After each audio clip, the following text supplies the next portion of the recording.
அஸ்ஸலாமு அலைக்கும் வரஹ்மத்துல்லாஹி வபரகாத்துஹு. அல்ஹம்துலில்லாஹி ரப்பில் ஆலமீன் வஸ்ஸலாத்து வஸ்ஸலாம் அலா அஸ்ரஃபில் அன்பியாஇ முர்சலீன் நபியனா முஹம்மத் வ ஆலிஹி வ ஸஹ்பிஹி அஜ்மஈன். அம்மா பாத். கண்ணியத்துக்குரிய எல்லாம் வல்ல அல்லாஹ் ஜல்லஷானு தஆலாவின் நல்லடியார்களே, அன்புக்கினிய சகோதர சகோதரிகளே, பிரமத அன்பர்களே, நண்பர்களே, உங்கள் அனைவரின் மீதும் ஏக இறைவனுடைய சாந்தியும் சமாதானமும் என்றென்றும் நிலவ பிரார்த்திப்பதோடு நான் சங்கை அப்துல் அஜீஸ் அல்லாஹ்வுடைய அருளால் அனைவரும் நலமாக இருப்பீர்கள் என்று நம்புகிறேன். அல்ஹம்துலில்லாஹ். எல்லா புகழும் அல்லாஹ்வுக்கு. இது அன்னலாரின் அழகிய அறிவுரைகள் பாகம் 34. தொடர்ந்து செய்யப்படும் அமல்களே சிறந்தது என்பதை பற்றி நபி ஸல்லல்லாஹு அலைஹி வஸல்லம் அவர்கள் கூறிய ஒரு நபிமொழி புகாரில 5861வது ஹதீஸாக இடம்பெற்றிருக்கு. இதை அறிவிப்பவர் ஆயிஷா ரலியல்லாஹு அன்ஹா அவர்கள். நபி ஸல்லல்லாஹு அலைஹி வஸல்லம் அவர்கள் மக்களை நோக்கி, மக்களே, உங்களால் இயன்ற நற்செயல்களையே செய்து வாருங்கள். எல்லை மீறாதீங்க, கஷ்டப்பட தேவையில்லை. இஸ்லாம்ங்கிறது எளிமையான மார்க்கம், ரொம்ப லேசு. அதனால உங்களால் இயன்ற நற்செயல்களை செய்து வாருங்கள். ஏனெனில் நீங்கள் சலிப்படையாத வரை அல்லாஹ்வும் சலிப்படைய மாட்டான்.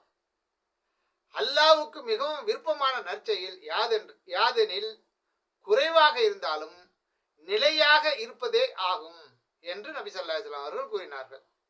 ஆக நம்ம அதிகமாக செய்யணும் அப்படின்னு சொல்லி நாமளே வருத்தி கொண்டு அதிக முக்கியத்துவம்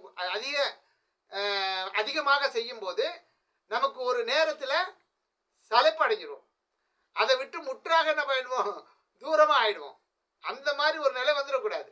அதனால தான் என்ன, ஏன்றதை செய்யுங்க, என்ன அதை தொடர்ந்து செய்யுங்க, சரியா? அதனால எல்லை மீறுவதுங்கிறது நம்மளுக்கு நாமளே எல்லை மீறுவதுங்கிறது அல்லாஹ்வுடைய ரசூல் நமக்கு கண்டிக்கப்பட்ட ஒரு செயல். அடுத்து அல்லாஹ் விரும்பாத ஒரு செயல், சரியா? நடுநிலைங்கிறது தான் மார்க்கத்தில்.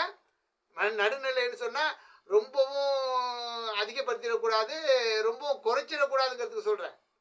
நடுநிலைங்கிறது சில பேர் தவறாக புரிஞ்சுக்கிறாங்க. ஏற்கனவே எனக்கு கமெண்ட் பண்ணியிருந்தாங்க. நான் சொல்லக்கூடிய நடுநிலை என்பது என்ன, மார்க்கத்தில் என்ன சொல்லப்பட்டிருக்குதோ அதை இயன்ற வர நம்ம தொடராக செய்வது. அதிகப்படுத்தி கொள்ள தேவையில்லை, சரியா? அதிகப்படுத்தினால் சுமை அதிகமாகி அதை விட்டு வெறுப்படையக்கூடிய ஒரு நிலை வந்துடும்.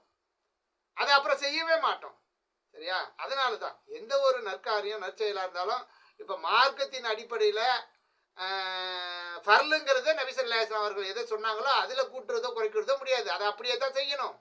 நாமளா விரும்பி செய்யக்கூடிய செயல்களை பற்றி நான் கூறுகிறேன்.